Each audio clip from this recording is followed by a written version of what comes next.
In the beginning, when the world was still young and the memory of the garden lingered like morning mist, there lived two brothers. Their names were Cain and Abel, the first sons born to the first man and woman who had ever walked upon the earth. This is a story from the book of Genesis, told gently for rest and peaceful reflection as you settle into sleep. The land they knew was different from the garden their parents had known. It was a land that required work, patience, and the steady rhythm of days turning into seasons. The soil needed tending, the flocks needed watching, and in this new world, far from the tree of life and the presence that once walked in the cool of the day, Adam and Eve raised their sons beneath wide skies and taught them what it meant to live. Cain was the firstborn. His name carried the sound of acquisition, of gaining, of bringing forth something new into the world. From his earliest days, he learned to work the ground. He understood the feel of earth beneath his hands, the way seeds nestled into furrows, the patience required to wait for green shoots to emerge from darkness. His world was one of planting and harvest, of watching and waiting, of coaxing life from the soil season after season. Abel came after. His name meant breath or vapor, something light and passing. While his brother turned the earth, Abel turned his attention to the flocks. He learned the ways of sheep, their gentle bleating in the morning, the soft sound of their movements across the hillsides. He knew which pastures offered the sweetest grass, where water ran clear and cool, how to guide the animals safely through the changing seasons. The brothers grew in a world that was still learning its own rhythms. The sun rose and set as it does now, but everything felt newer then, less certain. There were no cities yet, no roads worn smooth by generations of travelers. There were no books to read, no songs passed down through centuries.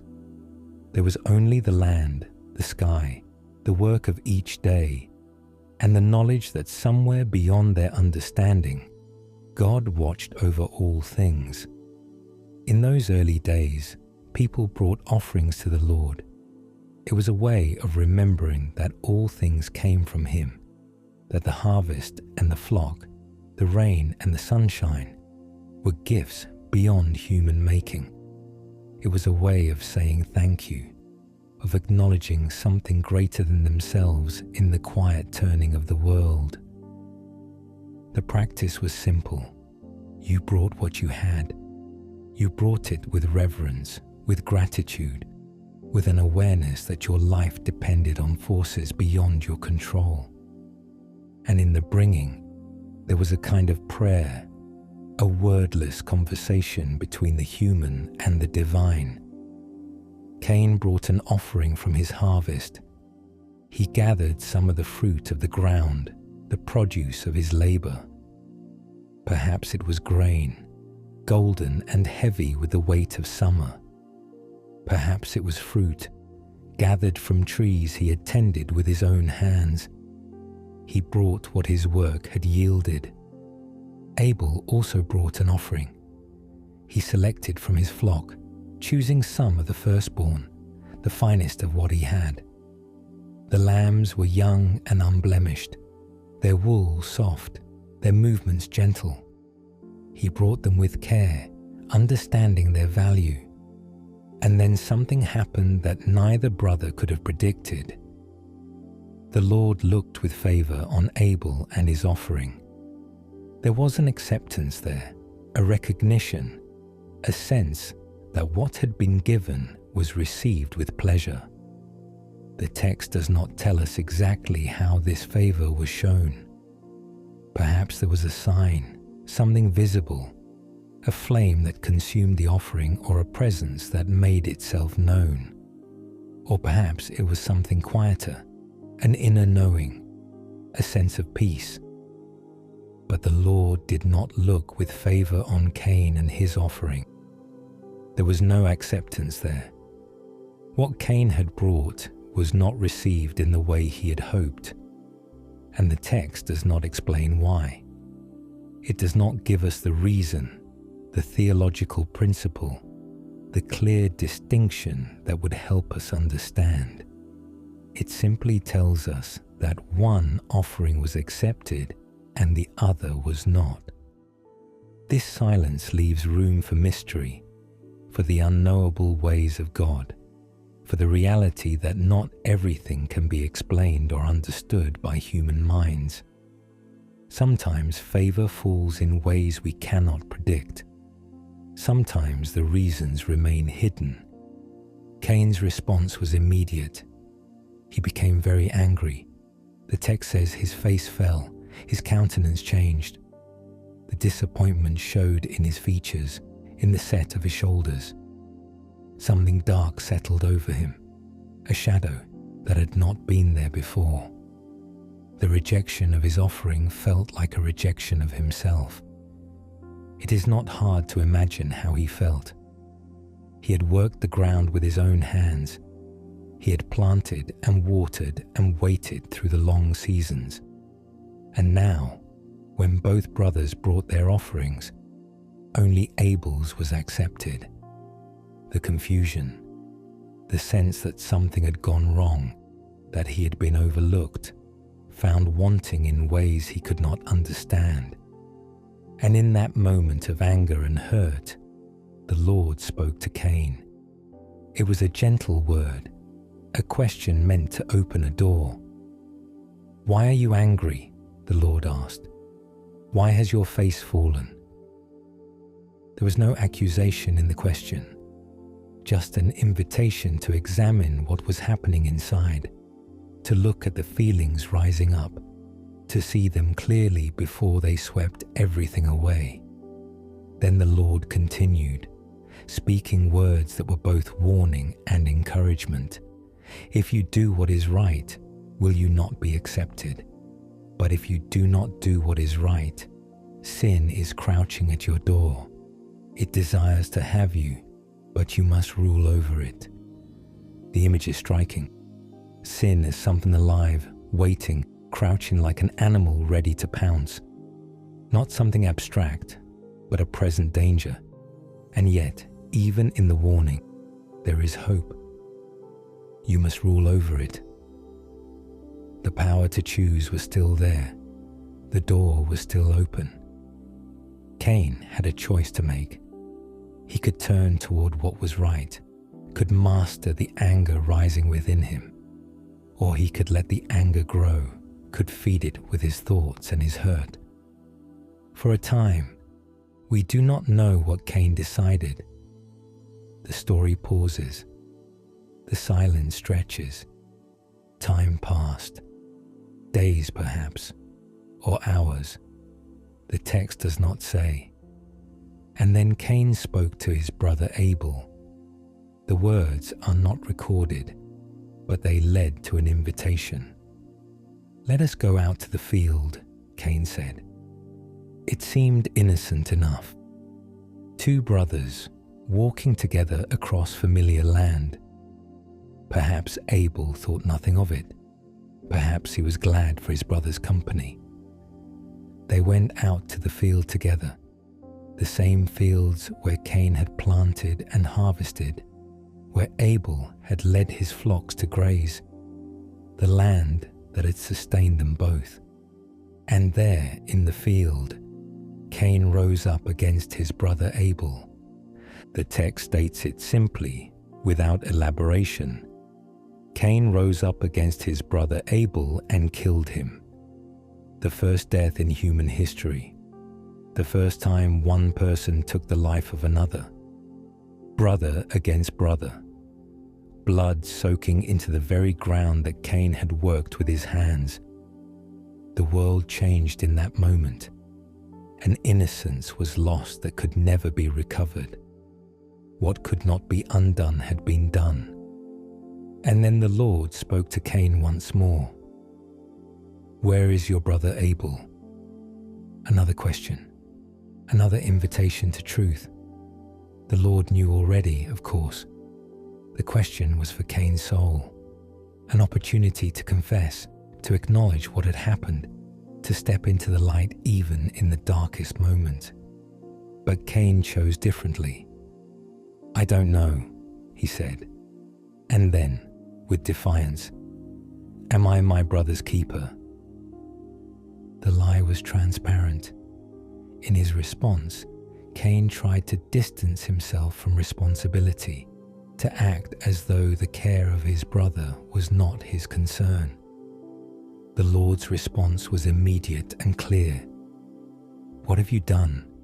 Listen, your brother's blood cries out to me from the ground." The blood itself had a voice. The earth bore witness. The act that Cain had tried to hide was known. The ground that had received Abel's blood was speaking. And then came the consequence. "Now you are under a curse and driven from the ground, which opened its mouth to receive your brother's blood from your hand. When you work the ground, it will no longer yield its crops for you. You will be a restless wanderer on the earth." The punishment fit in a way that was almost poetic. Cain had worked the ground all his life. It was his identity, his livelihood, his connection to the world. And now that very ground would no longer respond to his labor. He would work and plant and tend, but nothing would grow. He would wander without rest, without home. The relationship between Cain and the earth was broken, just as he had broken the relationship with his brother. The work that had defined him would now become a source of frustration. Cain's response revealed the depth of his despair. "My punishment is more than I can bear," he cried out. "Today you are driving me from the land, and I will be hidden from your presence. I will be a restless wanderer on the earth, and whoever finds me will kill me." There is raw honesty in this lament. Cain recognized the severity of what faced him. He would be cut off from the land, from the presence of God, from any sense of safety or belonging. And he feared that others would seek revenge for what he had done. In his fear, we see a man who has lost everything: his brother, his home, his work, his standing before God. But even in judgment, there was mercy. The Lord responded to Cain's fear with an unexpected grace. "Not so," the Lord said. "Anyone who kills Cain will suffer vengeance 7 times over." And then the Lord put a mark on Cain. The text does not describe what this mark looked like. Perhaps it was visible, something others could see. Or perhaps it was something else, a protection that went deeper than the surface. Whatever its nature, its purpose was clear: to protect Cain from those who might seek to harm him. It is a strange mercy, this mark. Cain had taken life, and yet his own life was preserved. He was driven from the land, yes. He was cut off from his home and his work, but he was not destroyed. He was allowed to live, to continue, to carry the weight of what he had done into an uncertain future. Some have wondered about this mark through the centuries. What did it signify? Was it a brand of shame or a sign of protection? The text leaves these questions unanswered. What we know is this: even in the midst of judgment, God's mercy extended to the one who had sinned. The protection was given not because Cain deserved it, but because the Lord chose to give it.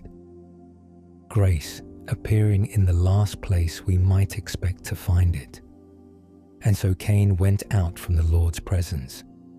He left the land he had known, the fields he had worked, the place where his brother's blood had soaked into the earth. he went to the land of Nod, a name that means wandering, a fitting destination for one condemned to be a restless wanderer. The story could end there, with Cain disappearing into the distance, a cautionary tale about the dangers of anger and jealousy. But the story asks us to sit with something more difficult, something more true to the complicated nature of human existence. Cain's story is not just about one man's failure. It is about the capacity for darkness that exists in every human heart. It is about the way small seeds of resentment can grow into something terrible. It is about the choices we make when we feel overlooked, undervalued, rejected. We might want to separate ourselves from Cain, to see him as uniquely wicked, as someone fundamentally different from ourselves. But the truth is more uncomfortable. The jealousy he felt, the anger that consumed him, these are not foreign to us.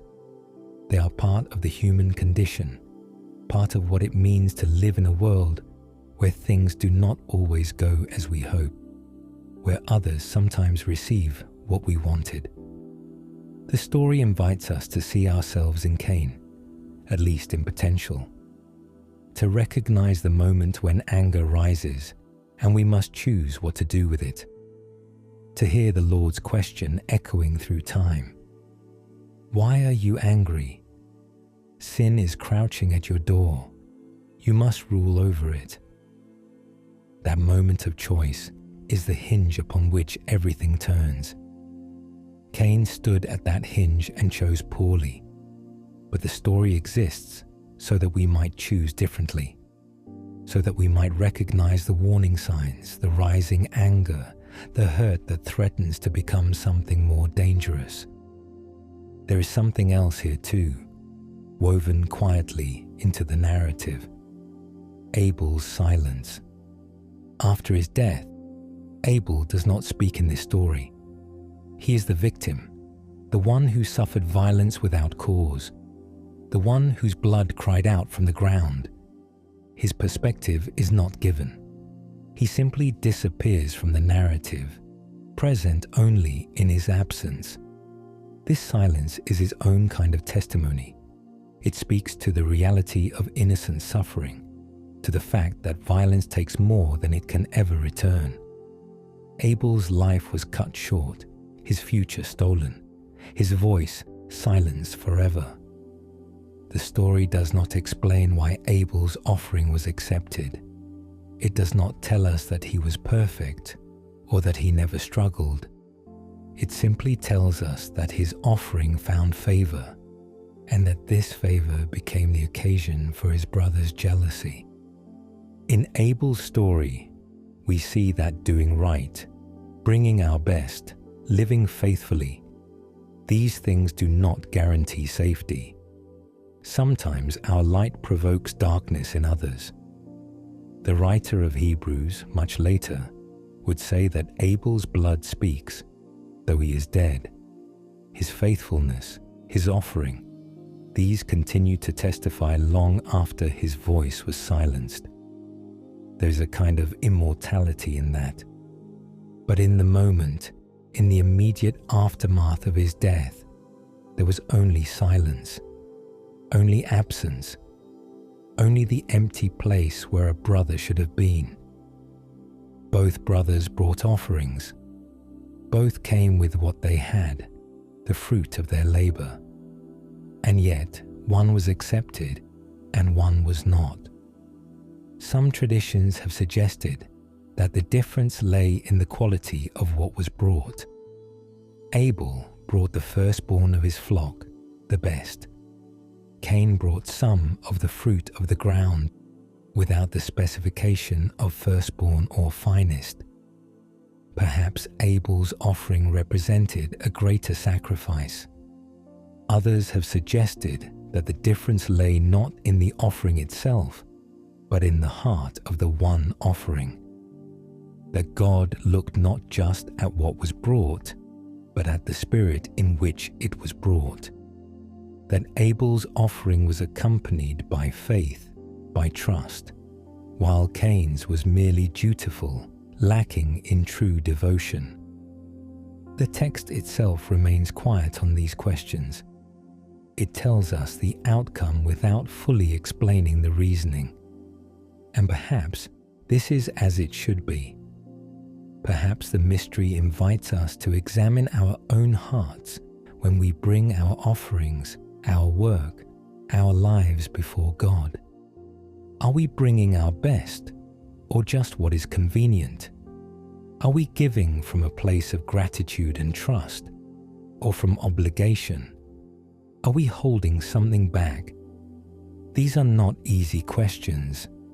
They probe beneath the surface of our actions to the motivations that drive them. And they remind us that God sees more than we show. That the offering that looks impressive from the outside might be hollow within, while the offering that seems small might carry great weight because of the love with which it is given. In the quiet hours of night, when we are alone with our thoughts, the story of Cain and Abel invites us to reflect on our own offerings. What do we bring to God? What do we hold back? And when we feel that our offering has not been accepted, that our work has not been recognized, that others have received favor we wanted for ourselves, what do we do with those feelings? The temptation is to do what Cain did, to let the anger grow, to nurture the resentment, to focus on the injustice until it becomes the only thing we can see, to blame the one who received what we wanted. But the Lord's words to Cain offer a different path. They acknowledge the anger without condemning it. They simply ask, why? And then they offer a choice. You can do what is right. You can master this. Sin is crouching, but you are not powerless. This is the grace woven into even the hardest parts of this story. The recognition that we are not slaves to our impulses. We can feel anger and not act on it. We can experience jealousy and not let it define us. We can stand at the door where sin crouches and choose to close it, to turn away. The tragedy of Cain is not that he felt angry. The tragedy is that he let the anger master him instead of mastering it. In the land of Nod, Cain continued to live. The text tells us that he built a city, that he had descendants, that life went on even in exile. The mark God placed on him protected him, and he was able to create a new life, different from what he had known, but still a life. There is something almost redemptive in this continuation. Cain was not destroyed. His story did not end in the field. He carried the weight of what he had done, yes. He lived with the consequences, but he lived. Some have seen in this a picture of God's common grace, the way God allows even those who have sinned greatly to continue, to build, to create, to participate in the ongoing work of the world, not because they deserve it, but because mercy is woven into the fabric of creation. Others have seen only sadness in Cain's continued existence, a life marked by what he had lost, by the brother who should have walked beside him, by the land that would no longer yield, a life that continued but was diminished. Perhaps both readings are true. Perhaps Cain's life in Nod was both evidence of grace and a testament to loss. Perhaps he knew moments of peace alongside the constant ache of what might have been. The story does not follow Cain into Nod to tell us how he lived there. It does not give us his reflections, his regrets. It simply tells us he went, and that he lived, and that the story of humanity continued through him. But the story does one more thing before it releases us.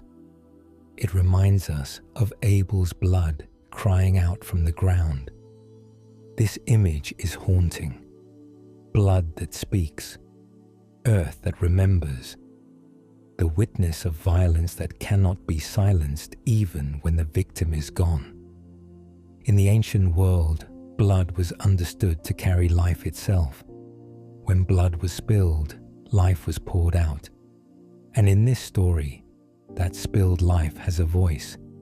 It testifies. It calls out for justice, for recognition. The ground received the blood, the ground that Cain had worked, the ground that would no longer yield to him. The ground became a kind of altar, not for worship, but for memory, a place where what happened would be remembered. Centuries later, the writer of Hebrews would contrast the blood of Abel with the blood of Jesus. Abel's blood cried out for justice, the letter says. But Jesus' blood speaks a better word. It speaks of mercy, of forgiveness, of redemption. This is not to diminish Abel's cry. The demand for justice in the face of innocent suffering is right and necessary. Their blood cries out, and it should be heard. But the contrast points to something beyond justice, to the possibility that even the worst sins might be met not only with judgment, but also with the offer of grace, that the cycle of violence might be broken not through more violence, but through forgiveness that costs everything. Cain's story does not include his repentance. We do not know if he ever truly reckoned with what he had done, if he ever felt genuine remorse. The text is silent on these questions, but the mark God placed on him suggests that even in the midst of judgment, God did not abandon him completely. The protection was given, the life was preserved. This is difficult grace, uncomfortable mercy, the kind that makes us wonder if God is being too lenient. We want clear categories, bright lines, punishments that fit our sense of justice. But the story challenges our categories. It shows us a God who judges sin seriously while still preserving the sinner. A God who allows consequences while preventing total destruction. A God whose ways are not our ways, whose mercy extends even to those we might think least deserve it. As we sit with this story in the quiet of night, as we let it settle into our thoughts and our hearts, we are invited to see ourselves somewhere in its telling. Perhaps we see ourselves in Abel, seeking to bring our best and finding that faithfulness does not guarantee protection from harm. Perhaps we know what it is to be the victim of someone else's jealousy. Perhaps we see ourselves in Cain, standing at the door where sin crouches, faced with a choice about what to do with our anger and our hurt. Perhaps we recognize the temptation to blame others for our disappointments. Or perhaps we see ourselves in the ground itself, bearing witness to what has happened, carrying the memory of violence and loss. Wherever we find ourselves in the story, it offers the same invitation to choose what is right, to master the sin that crouches at our door, to bring our best offerings not out of duty but out of love, to resist the pull of jealousy and resentment. The story is ancient, but the dynamics it describes are timeless. Jealousy between siblings, the pain of feeling overlooked, the danger of unmastered anger, the ground that remembers even when we try to forget. And woven through it all, the strange mercy of God, not excusing sin, not pretending violence is acceptable, but still offering protection, still preserving life, still allowing the story to continue even after everything has been broken. As the night deepens and sleep begins to pull at the edges of consciousness, let the story rest gently in your thoughts, not as a burden to carry, but but as a truth to hold lightly, a reminder that we are all capable of both great good and terrible harm, that the choices we make in moments of anger matter, that God sees not just our actions but our hearts, and that even in judgment mercy finds a way. The brothers in the field, one alive and one dead, the blood crying out, the mark of protection, the long walk into the land of wandering, these images remain, invitations to wisdom and to grace. And in the silence that follows the story, in the space between waking and sleep, perhaps we can hear beneath the cry for justice another sound as well, the sound of a God who grieves the violence done by one brother to another, the sound of a mercy that extends even when it is not deserved, the sound of a voice asking gently, "Why are you angry? You must rule over it." The night is deep, the story is told, and the God who spoke to Cain in the field speaks still, offering us the same choice he offered then, to master what crouches at our door, to bring our offerings with open hands and humble hearts, to turn from violence and toward life. May you rest now in the knowledge that your story is not yet finished, that the choices you make tomorrow are not determined by the choices you made yesterday, that sin may crouch at your door, but you are not powerless, that the ground beneath you remembers all that has happened, but also holds the seeds of what might yet grow. May you sleep with the peace of those who know they are seen and carried even in their weakness. May you wake to a morning where the choice to do what is right stands before you once more, full of possibility. And may you carry with you the truth that grace appears in the strangest places, even in the story of two brothers in a field, even in the mark placed on the one who wandered, even in the blood that spoke from the ground until mercy spoke louder still. Rest now, the story continues, but for this night, let it be enough to simply rest, to breathe, to be held by the one who knows all our stories and loves us still, to sleep beneath wide skies, trusting that the morning will come, and with it, another chance to choose well.